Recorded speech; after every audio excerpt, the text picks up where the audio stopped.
வணக்கங்கண்ணு. இது சிங்கப்பூர் மண்ணு. காலேஜ் முடிச்ச கையோட கல்யாணத்துக்கு முன்னாடி காரசாரமாக சோறு சாராக்கி பழகியிருந்தா பரவாயில்ல. கல்யாணம் முடிஞ்சு மறுவீடு போய் மாமியா சமைக்க சொன்னது திருன்னு முழிச்சிட்டு கையை பிசைகிறது. அப்புறம் சமைக்க தெரியாடி மாமியா சத்தம் போடாமல் கன்னத்தில் முத்தமாக போடு. சும்மா மாமியாவே குறை சொல்லிட்டு இருக்க முடியாது கண்ணு. உங்கள் மேலேயும் தப்பு இருக்குது. ஏன்னா எந்த மாமியாவும் நல்ல மாமியாதான் மண்ணில் பிறக்கையிலே அது நல்லவராவதும் தீயவராவதும் மருமகள் சோறு ஆக்குவதிலே. சரி அது கிடக்கிட்டு மாமியா கூப்பிட்டு சோறாக்க சொன்னா திருன்னு முழிச்சிட்டு கையை பிசையாம நான் சொல்ற மாதிரி மாவை பிசைஞ்சு சுட்டு எடுத்துட்டு போய் கொடுங்க சப்பாத்தி. அதுக்கப்புறம் உங்க மாமியா சொல்லு, நீ தாண்டி என் மகனுக்குனே பிறந்த ராசாத்தி.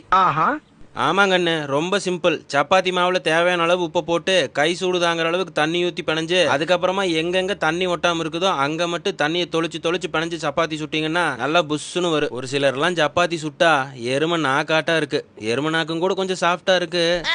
சரி கண்ணு, மாமியாருக்கு சப்போர்ட் பண்ணி வீடியோ போட்டேன்னு விசனப்படாமல் போங்க. மாமியா கொடுமையில் சிக்கின பொண்ணு மாமியா கண்டென்ட் வீடியோ போடாத வணக்கம் கண்ணு. நல்லா தூங்குனதா சரித்திரமே இல்லை.